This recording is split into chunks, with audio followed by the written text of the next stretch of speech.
Paranjoy Thakurta and Siddharth Varatharajan's phones were hacked by Pegasus. They were among the 180 journalists across the world identified by clients of spyware firm.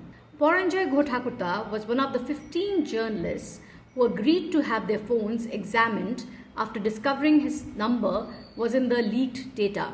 Amnesty International's security lab, which can detect successful Pegasus infections, found traces of spyware on his mobile phones. This is a front page report of The Guardian and The Washington Post today. Pegasus is the hacking software or spyware that is developed, marketed and licensed to governments around the world by the Israeli company NSO Group. It has the capability to infect billions of phones running either iOS or Android operating systems. Joining me is the journalist Paranjoy Thakurta, whose phone was hacked in 2018 when he was investigating into, and I quote The Guardian, how the present Indian government of Narendra Modi was using Facebook to systematically spread disinformation among Indian people online. Welcome to National Herald, Paranjoy. Since when have you known that your phone was being hacked? Thank you, Rukmini, for having me on your program.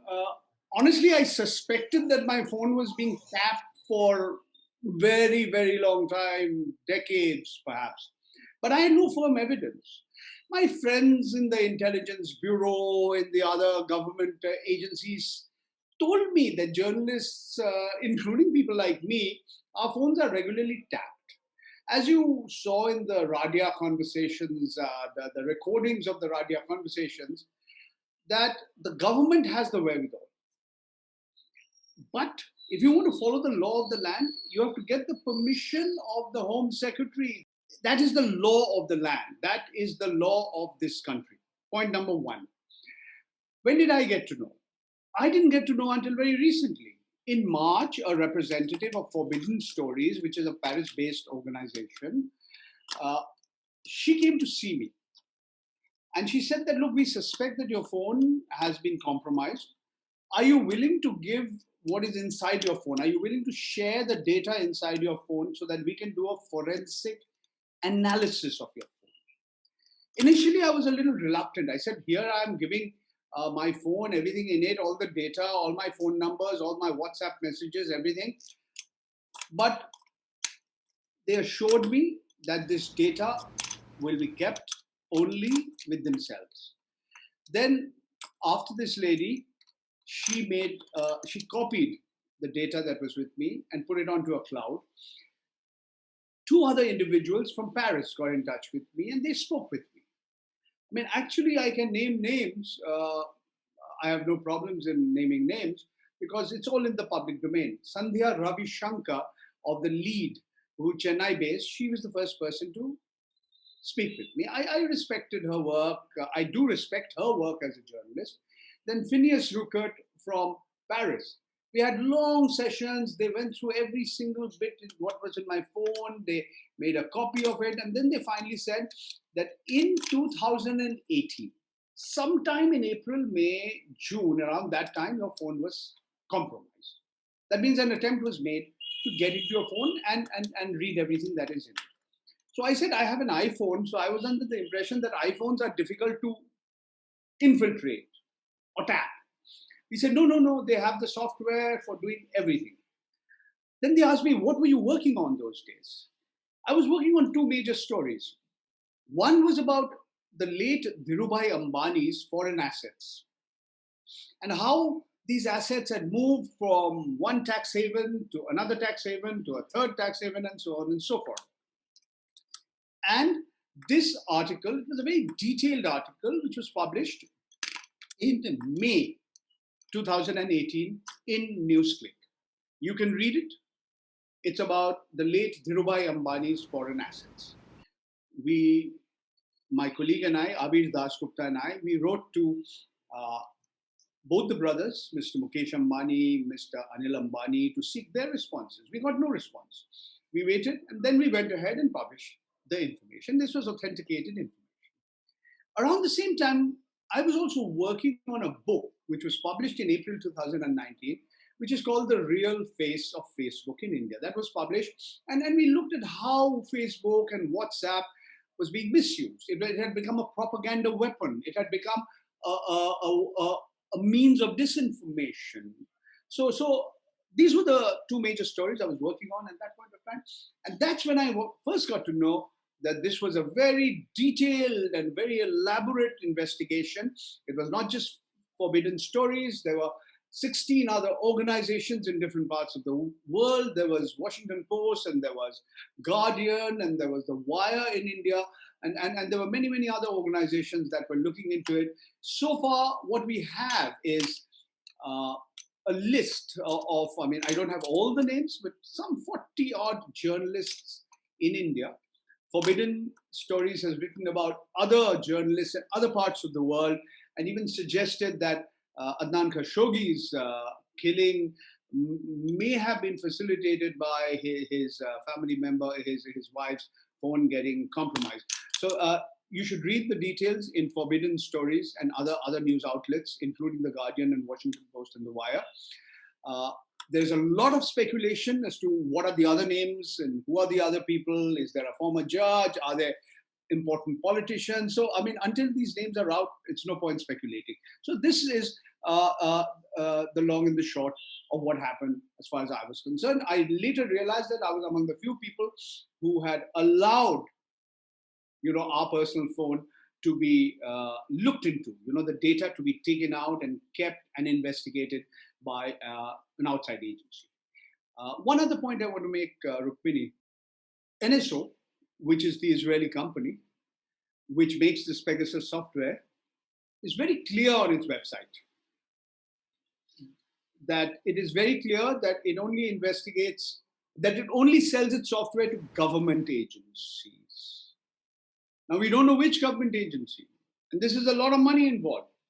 So is the government of India or one of its agencies spending money that belongs to you and me? We are the taxpayers of this country to spy on us. This is the question. And if it is actually doing so, then it should be condemned in the strongest possible terms. So, do you believe that you are under your own government surveillance? Now, the frank answer to your question is that I don't know. If indeed the government is spying on me, even if the government is listening into my conversation, including the conversation I'm having with you right now, which agency is doing it? I don't know. I can only speculate. All I know is what Forbidden Stories has told me, and they've had my phone forensically analyzed, and they are claiming that my phone was compromised in the months of April, May, and June of 2018. Who did it? Why they did it? Was it done legally?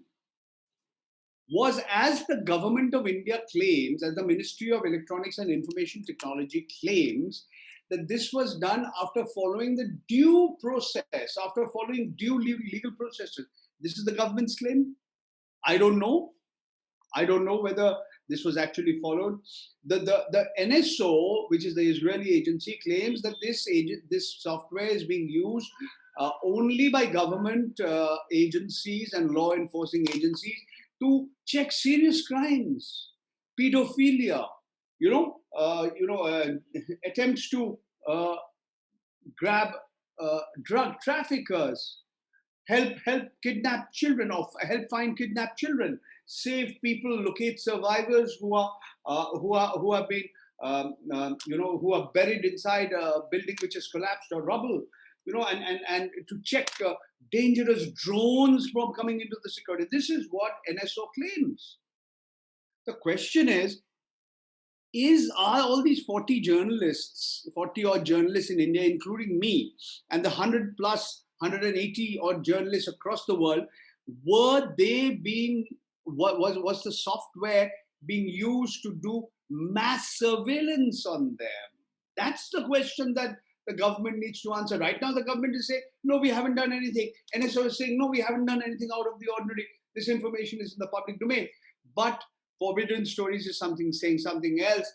Amnesty's lab is saying something else. Well, looking at this report, it seems that the governments of many countries in this world right now are spying their own activists and journalists.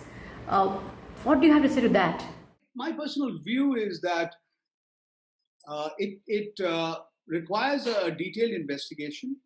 I think the government, I'm not that I'm expecting it, I think the government should appoint a joint parliamentary committee, and that joint parliamentary committee should take the support of completely independent investigating agencies to check the veracity of the claims and the counterclaims and the allegations and the counter allegations, because I think it's very, very serious. If indeed this software is being misused to target journalists, and then look at the kind of journalists they've targeted. If you just look at the list of journalists who've been targeted, you'll know that these are all journalists who've been critical of the present ruling dispensation.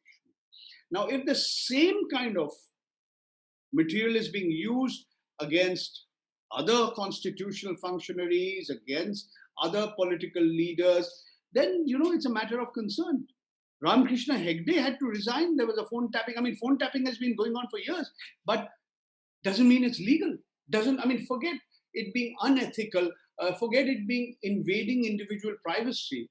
It can, and I think it's plain and simple illegal. What was your reaction when you read the story in The Guardian today? The news? No, I didn't read it in The Guardian. I read it in The Wire. Yes, I knew about it.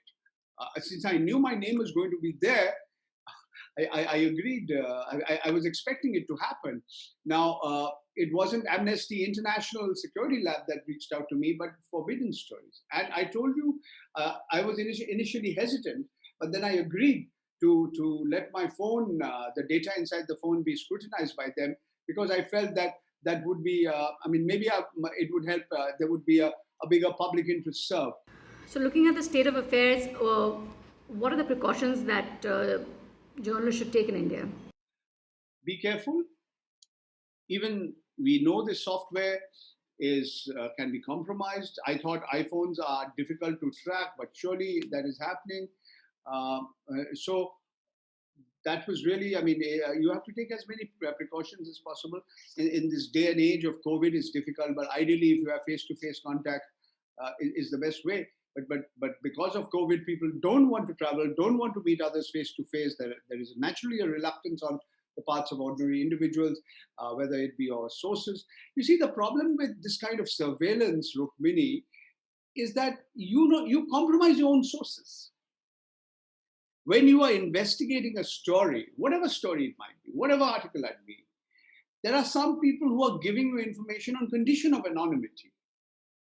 Now, if your phone is being tapped, then those who are tapping your phone get to know your sources and get to know that they're leaking information to you on condition of anonymity, even if you don't quote them. And the second thing that does, I would believe that this kind of surveillance, it has a chilling effect. It has a chilling effect on others. He said, look what we've done to these 40-odd journalists. We can do the same thing to you. So it dissuades other journalists from fulfilling their professional obligations at a time when a very, very, very large portion of the media in India is completely subservient to the ruling regime and completely supine and unquestioning and unwilling. Journalists have become like those who work for advertising agencies and public relations firms. They're not doing their duty in holding truth to power. They're not acting as the proverbial fourth estate, the fourth pillar of democracy. So I believe that these kind of attempts to snoop and attempts to conduct covert surveillance operations is not just bad for the media and bad for journalism, it's bad for democracy in this country. Thank you very much for your time and your journalism, Paranjoy Thakurta. Thank you for speaking to us. You're watching National Herald. Please like, subscribe and share if you like the video.